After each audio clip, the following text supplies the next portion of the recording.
ሰላም ሰላም ውድ የተከበራችሁ የቻናል የተከታታይ ሰላማችሁ ይብዛልኝ በያላችሁበት። የዛሬውማ ባስ ያለ ነው ከምን ጊዜውም ማለት ነው። እንደው ምን ተፈጥሮ ነው እያልኩ እያጠያየኩኝ ነበረ። እስካሁን ድረስ ምንም ያገኙት ነገር የለም። ነገር ግን አንድ ነገር ማለት አለብኝ አልኩኝ። ሀይሚዬ የኔ እናት እነ ጠንፌት ሄደው ነው አንቺ ይህን ያክል ድንጋይ እየተሸከምሽው?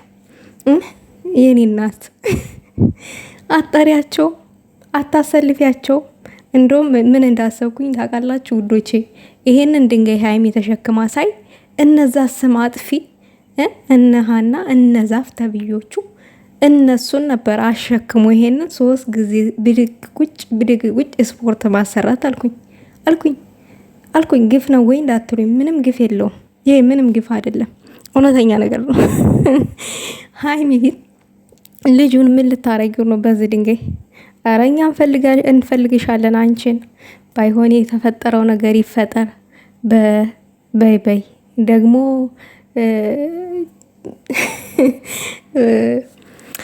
በሱ ምክንያት እናቴ እስር ቤት ትግቢብን እንዴ?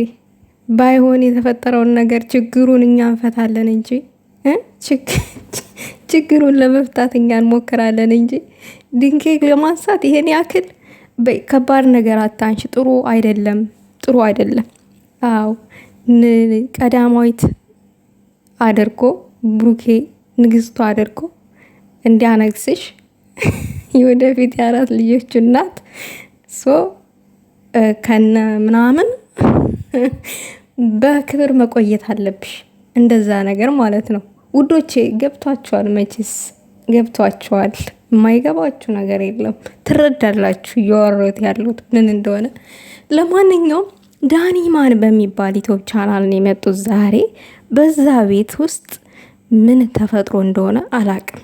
እነዚህ ልጆች ሀይሚን የማይተነኩስ የማይናገር፣ መቼስ ብሩኬ በሀይሚ ተመቶበት እንጂ እንደዚህ እጁን ያነሳው እንግዲህ ለሱ ሀይሚን እፈልጋለሁ ወይንም እሱን የሚተነኩሱ ሰዎች እጁን አያነሳም።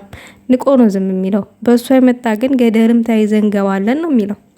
ለዛም ሊሆን ይችላል እንግዲህ ይህ ሁሉ ዛቻ፣ ይሄ ሁሉ ድንጋይ ትላላችሁ። ቪዲዮውን አይተን ለማንኛውም ምናይ ይሆናል። የተፈጠረውን ነገር እዛው የምንሰማ ይሆናል። ወይንም እነጠንፍ የላኩት ሰውዬ ይሆን እንዲ ውዶቼ? ምንድነው ሴት የላከው ሞት አይፈራም ነገሩ እንደዛ ነው።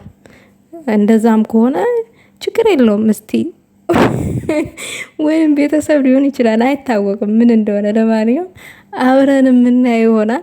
ሀይሚዬ እናት ግን በሌላ ጊዜ እንደዛ አይነት ድንጋይ እንዳታነሽ፣ ጥሩ አይደለም የኔ ውድ። እነ ጠንፊ ያሉ ንገሪን፣ እነሱ ምን ሲሰሩ እነሱን ማዘዝ ነው ያለብሽ።